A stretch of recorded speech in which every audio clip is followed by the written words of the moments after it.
मैं हूँ वंदना भारती और आप देख रहे हैं कमोडिटी इनसाइट्स। यहाँ पे काफी चीजें, अगर गोल्ड सिल्वर की बात करूँ तो इस काउंटर में हो रहा है। वॉर एक अनदर रीजन है। और अब अगर आप देखेंगे तो हाल फिलहाल में हम लोगों ने एक गिरावट देखी है यहाँ पे सोने चांदी में। और बहुत सारे रीजन है, लेकिन इसके साथ साथ युद्ध के माहौल में हम ये भूल गए कि ये वो टाइम है जब मैंने आपको सीजनलिटी पे भी दिखाया था कि मई से लेकर जून जुलाई तक यहाँ पे गोल्ड एक रेंज में रहेगा, जबकि सिल्वर में यहाँ पे थोड़ी सी बढ़त आ सकती है। तो यहाँ पे और भी कारण है जिसकी वजह से जो स्लगिशनेस है, जो डल मोमेंट है गोल्ड में, वो देखा जा रहा है। और ये मतलब कि मई में नहीं, जून में नहीं, ये जुलाई में जाके आपको खत्म होता हुआ नजर आएगा। काफी सारे फैक्टर्स हम लोगों ने यहाँ पे देखे जिसकी वजह से प्राइसेस में एक प्रेशर आता हुआ दिखा। पहले तो एक अपसाइड दिखा, फिर यहाँ पे प्रेशर आता हुआ दिखा। उन सब चीजों पे चर्चा करेंगे और ये देखेंगे कि कब यहाँ पे मूवमेंट यहाँ पे तेज की आएगी, और क्या ये रीजन, ये जो करेक्शन है, ये घबराहट वाला है, या फिर यहाँ पे आपको अपने गोल्ड और सिल्वर के पोर्टफोलियो को संभाल के रखना चाहिए और वेट करना चाहिए एक फेवरेबल टाइम आने का। अगर आप ये वाला चार्ट देखते हैं, ये गोल्डमैन सैक का चार्ट है, और इसमें आपको पता चलेगा कि क्यों सरकार यहाँ पे इस तरीके से, मतलब इम्पोर्ट ड्यूटी को सरकार ने बढ़ाया था। क्योंकि जो ये रेड वाला पार्ट है, ये ट्रेड बैलेंस को निगेटिव करता हुआ दिख रहा है, जिसमें कि गोल्ड और ये क्रूड है, लाइट ब्लू वाला। यहाँ पे आप देख रहे हैं कि इन दोनों ने अकेले ही ट्रेड बैलेंस को काफी ज्यादा यहाँ पे एक प्रेशर करता हुआ दिखाई दिया है। और ये बढ़ा था जनवरी 6 में सबसे ज्यादा, उससे ज्यादा अक्टूबर 25 में बढ़ा था, जब यहाँ पे इम्पोर्ट हुआ था काफी मात्रा में, और वो हायर प्राइस था। जनवरी 6 में भी हम लोगों ने बढ़ता हुआ देखा। लगभग यहाँ पे मार्च में मतलब कि कम हुआ ये ट्रेड डेफिसिट गोल्ड की वजह से। लेकिन उसके बाद हम लोगों ने अप्रैल में ये नंबर्स को फिर से बढ़ता हुआ देखा है। तो इस पे मुझे लग रहा है कि एक कंट्रोल के लिए सरकार ने एक कस्टम ड्यूटी का जो कहते हैं बढ़ाना, वो यहाँ पे लागू किया। लेकिन क्या इससे इम्पैक्ट बहुत ज्यादा पड़ता है? ओवरऑल अगर देखेंगे कि इम्पोर्ट्स को क्या सिर्फ इम्पोर्ट ड्यूटी बढ़ाना ये इसको कम कर सकता है? जी नहीं। अगर आप देखेंगे ओवरऑल, ये मैंने बहुत लंबे टाइम पीरियड का एक डेटा लिया है, और इसमें अगर आप देखेंगे जिसमें कि वर्ल्ड गोल्ड काउंसिल, सीबीआईसी, डीजीसीआईएस, ये सब का डेटा मिला के है, और ये दिखा रहा है कि कितने इम्पोर्ट ड्यूटी पे किस तरीके का डेटा यहाँ पे निकल के आया था। तो जब 10% इम्पोर्ट ड्यूटी थी, लगभग ये Q3 13 से लेके 19 तक, तो ऑन एन एवरेज हम लोगों ने क्वार्टरली इम्पोर्ट को 218 टन का होता हुआ देखा था। 12.5% पे ये 118 टन के करीब था, 19 से लेके Q3 19 से लेके Q4 20 तक। तो यहाँ पे तो आपने फर्क आता हुआ देखा कि 0.25% 25% का 2.5% का एक इम्पैक्ट यहाँ पे आता हुआ दिखा। लेकिन जब यहाँ पे ये वाला जो पीरियड था Q1 से लेके Q1 21 से लेके Q2 2022 तक, और जब ये कम होके 10.75% हुआ था, तो ये बहुत ज्यादा बढ़ता हुआ नजर आया था। और इस डेटा और इस डेटा में मतलब कि कंपैरिजन करेंगे तो यहाँ 10% थी, इसके बावजूद यहाँ पे हम लोगों ने इम्पोर्ट को 218 होता हुआ देखा था। लेकिन यहाँ पे इम्पोर्ट ड्यूटी ज्यादा है, इससे 2.75% है, फिर भी इम्पोर्ट हमारा बढ़ा था इस क्वार्टर्स में, इन क्वार्टर्स में। तो ये दिखा रहा है कि जो कस्टम ड्यूटी है, जो इम्पोर्ट ड्यूटी है, ये बहुत ज्यादा प्राइमरी फैक्टर नहीं है जो डिस्करेज करे गोल्ड के इम्पोर्ट को। डिमांड जो है वो असली फैक्टर होता है। और जब डिमांड ज्यादा रहती है तो बढ़े हुए इम्पोर्ट ड्यूटी पे भी आपको इम्पोर्ट ज्यादा होती है। 15% पे भी हम लोगों ने 175 क्वार्टरली, मतलब जो इम्पोर्ट है 175 टन का, वो आता हुआ देखा। जबकि 6% जब Q3 2024 से Q1 Q1 26 में हुआ, तो ये जो डेटा है ये कुछ बहुत बढ़ा नहीं, ये सिर्फ 1,95,000 था। जबकि 10.75% पे ये 237 टन के करीब था। तो ये ओवरऑल दिखा रहा है कि इम्पोर्ट ड्यूटी, जो हमारा टोटल क्वांटिटी होता है गोल्ड के इम्पोर्ट का, उसको बहुत ज्यादा ड्राइव करता हुआ नजर नहीं आता है। अब जबकि यहाँ पे कस्टम ड्यूटी आपकी बढ़ चुकी है, और एमसीएक्स प्राइस जो है, आप कह रहे थे कि ये डिस्काउंट खत्म हुआ है, ये उन लोगों के लिए ये मतलब कि डेटा है। ये 15 में से भी आगे का डेटा है। अगर आप देखेंगे तो ओवरऑल इंटरनेशनल मार्केट से अगर हम कंपैरिजन करें, तो लैंडेड कॉस्ट आपको ये ब्लू लाइन दिखा रहा है, ये अभी हायर साइड है, जबकि एमसीएक्स का प्राइस जो है ये अभी लोअर साइड है। और ये गैप जो है ये करीब आपको, मतलब मुझे लग रहा है कि कम से कम यहाँ पे मतलब $50 से ज्यादा का, 50-60 डॉलर के ज्यादा का ये गैप जो है वो बनता हुआ दिख रहा है। यही कारण है कि एमसीएक्स से सोने का जो डिलीवरी है वो यहाँ पे बढ़ता हुआ नजर आ रहा है। क्योंकि अगर आप सोना को इंपोर्ट करते हैं वो महंगा है, लेकिन एमसीएक्स से अगर आप सोना की डिलीवरी ले रहे हैं तो वो यहाँ पे सस्ता नजर आ रहा है। अब आप कहेंगे कि मैंने ये क्यों कहा कि अभी ये डल सीजन है, और सीजनैलिटी के हिसाब से मैंने 2-3 महीने को क्यों कहा कि सोना एक रेंज में रहेगा। ठीक है, इक्विटी मार्केट बाहर की बढ़ी हुई है, गोल्ड बढ़ा हुआ है, यील्ड बढ़ा हुआ है, यहाँ पे युद्ध का माहौल है, लेकिन सीजनली वीक डिमांड जो है वो भी हमारे साथ साथ चल रहा है। जो समर का वेडिंग सीजन है वो लगभग यहाँ पे एंड हुआ है, और मिड जून, मई से लेके जून तक यहाँ पे थोड़ा सा इन ऑस्पिशियस पीरियड भी आप जानते हैं कि आता है हमारे कैलेंडर के हिसाब से, तो वो अनफेवरेबल होता है, और वहां पे हम गोल्ड बाइंग को थोड़ा सा होल्ड पे रखते हैं और एक ऑस्पिशियस टाइम का वेट करते हैं, वहां पे हम गोल्ड की बाइंग करते हैं। High supply from recycling.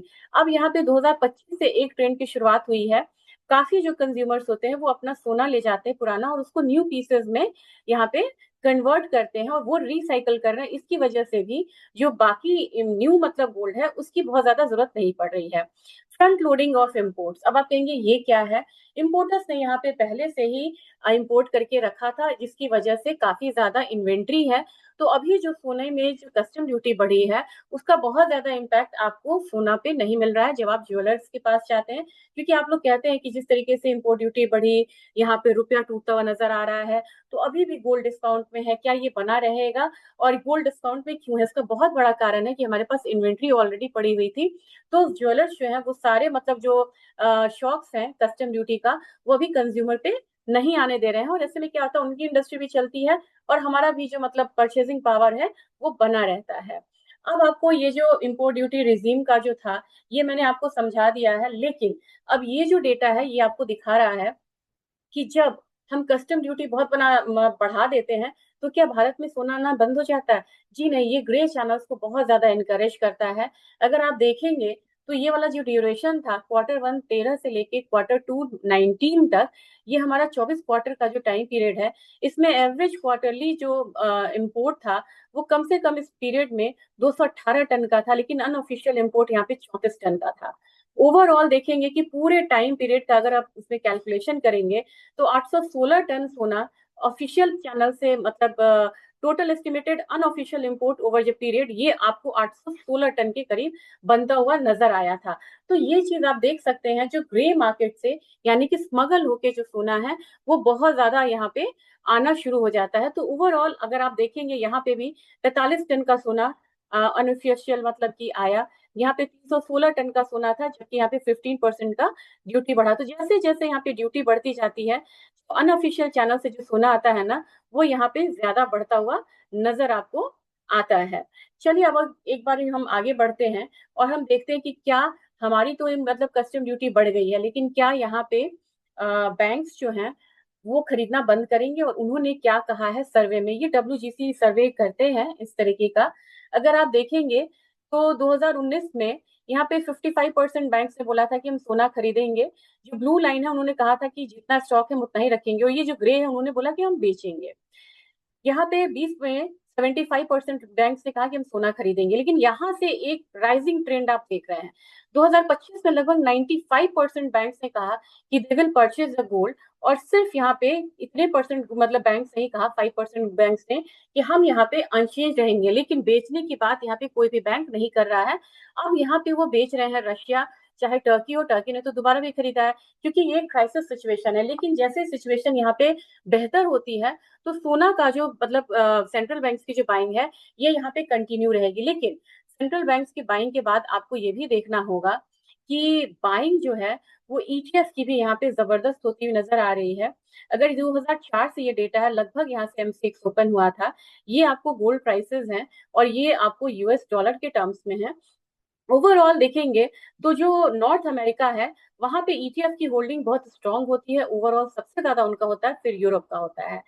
यहाँ पे अब आपको राइजिंग ट्रेंड 25 से लेके 26 तक में राइजिंग ट्रेंड मिला, और रिसेंटली भी उन्होंने अभी जब गोल्ड में करेक्शन आया है ETF बाइंग उन्होंने शुरुआत करी। ये तो आपने ये जो पीक था ना, ये पीक से थोड़ा सा डाउन साइड आया था, लेकिन अब उन्होंने फिर से एक बार बाइंग जो है वो शुरू करी है। और अब जो एशियन मार्केट है, जो यहाँ पे बिल्कुल नेग्लिजिबल होता था, ये जो ग्रीन पार्ट है ये एशिया का है, ये बिल्कुल नेग्लिजिबल होता था, एक लाइन की तरह आपको दिख रहा है।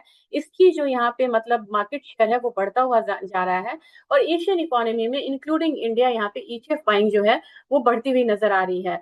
तो इनफैक्ट ETF बाइंग यहाँ पे सबसे ज्यादा था, मतलब नॉर्थ अमेरिका के इस टाइम में, और यहाँ से एक कंसोलिडेशन आया था, और यहाँ पे फिर से इसने 2024 से ETF बाइंग की शुरुआत जो है वो अच्छी खासी होती हुई नजर आई है। तो यूरोप और अमेरिका तो खरीद रहा है, एशिया का जो आपका एक कह सकते हैं कि जो बढ़त है वो कायम यहाँ पे उन्होंने रखा है। तो मेरे ख्याल से ये एक अपडेट था, लेकिन अब मैं यहाँ पे आपको थोड़ा सा प्राइस आउटलुक देना चाहूंगी कि प्राइस आउटलुक किस तरीके का लग रहा है।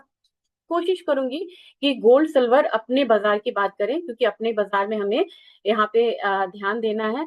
और ये जो गिरावट है, ये गिरावट मुझे बहुत ज्यादा पैनिक तो अभी नहीं कर रहा है, क्योंकि आप कहेंगे कि $5600 से यहाँ पे 4400 आ गया, फिर भी मैं पैनिक नहीं हो रही, क्योंकि वो जो मूवमेंट थी वो थोड़ी सी वहां पे आपको भी पता है कि स्पेकुलेटिव मूवमेंट थी। लेकिन हमारा जो बाजार है वो करीब करीब, अगर आप देखेंगे पूरी तरीके से, अगर आप थोड़ा सा अगर इसको ध्यान से देखें, तो उस समय आपको पता चलेगा कि हमने जो यहाँ पे खरीदारी करी थी, तो जो टोटल हमारा एक अपसाइड मूवमेंट आया था वो 1,80,000 का था। अगर आप यहाँ पे ध्यान देंगे, वो 1,80,000 का था। वहां से हम लोगों ने एक डाउनसाइड मूवमेंट आता हुआ देखा, और फिर यहाँ पे बाइंग जो है वो कंटिन्यू होती हुई दिखी गोल्ड प्राइसेस में। और हम आज बात करेंगे यहाँ पे, अब सिर्फ अपने MCX गोल्ड की ही बात करेंगे। बहुत टूटता हुआ नजर आ रहा है। अभी मुझे लग रहा है कि इसका करेक्शन खत्म नहीं हुआ है, 1,52,000 से 1,53,000 वाला जोन आ सकता है। लेकिन ये आपको एक्यूमुलेशन जोन है, वो आपको एक्यूमुलेशन जोन मान के चलना होगा, क्योंकि ओवरऑल अगर आप देखेंगे तो मुझे लग रहा है कि सोने में एक मई जून जुलाई, ये एक डल मूवमेंट के बाद मंथली पे आप देख रहे हैं अभी भी ये ग्रीन कैंडल है, वहां से एक लिवाली बनेगी और 1,50,000 से 51,000 एक बढ़िया लेवल मिलेगा। मैक्सिमम साइड 1,45,000, और वहां से 48,000, वहां से एक बढ़त दिखेगी। तो ईयर एंड आते आते आपको एक बारी 1,75,000 तक के लेवल्स जो है वो देखने को मिल सकते हैं। अगर सिल्वर में अगर मैं बात करूं कि सिल्वर की मूवमेंट किस तरीके की है, तो सिल्वर अभी भी यहाँ पे स्ट्रॉन्ग मूव बना रहा है। मैक्सिमम फॉल अगर आप कहेंगे कि यहाँ पे करेक्शन पे कितना रहेगा, 2,40,000 45,000, वो भी यहाँ पे मतलब अनलाइकली बार बार ये नहीं आता है। अगर मैं इसको वीकली करके दिखाऊं, तो वीकली में ये ऊपर से ही एक स्टेबिलिटी लेता हुआ नजर आता है, और वो रेंज है आपको 2,57,000 का। तो यहाँ पे SIP स्टैगर्ड वे में आपको एक बाइंग जो है वो करनी चाहिए ETF में, चाहे सोने चांदी फिजिकल में। डेरिवेटिव की मार्केट की बात में आज मैं बिल्कुल नहीं कर रही। और यहाँ से धीरे धीरे आपको ये वाले लेवल्स को चांदी छूते हुए नजर आएगी। 3 लाख का पहला रहेगा, और 3,35,000 से 3,50,000 आप यहाँ पे 2026 के लिए मान के चल सकते हैं। तो मैक्सिमम मतलब कि यहाँ पे अपसाइड है गोल्ड में 1,80,000 का आप देख सकते हैं 2026 में। चांदी में आप 3,50,000 तक का देख सकते हैं, जबकि डाउनसाइड यहाँ पे लिमिटेड है। सोने में कहाँ तक मुझे लग रहा है 1,40,000 तक, और चांदी में भी आप 2,40,000 लगा सकते हैं। लेकिन इससे आपको ये पता चलेगा कि डाउनसाइड लिमिटेड है, अपसाइड मूवमेंट यहाँ पे ज्यादा है। मूवमेंट जो है वो जुलाई के बाद अगस्त से आनी शुरू होगी, तब तक आपका पोर्टफोलियो बिल्कुल शांत रहेगा। लेकिन ये टाइम जो है वो अगर आप चाह रहे हैं तो आप एक्यूमुलेट करके चल सकते हैं। वीडियो अगर अच्छा लगा हो तो इसे ज्यादा से ज्यादा शेयर जरूर करिएगा।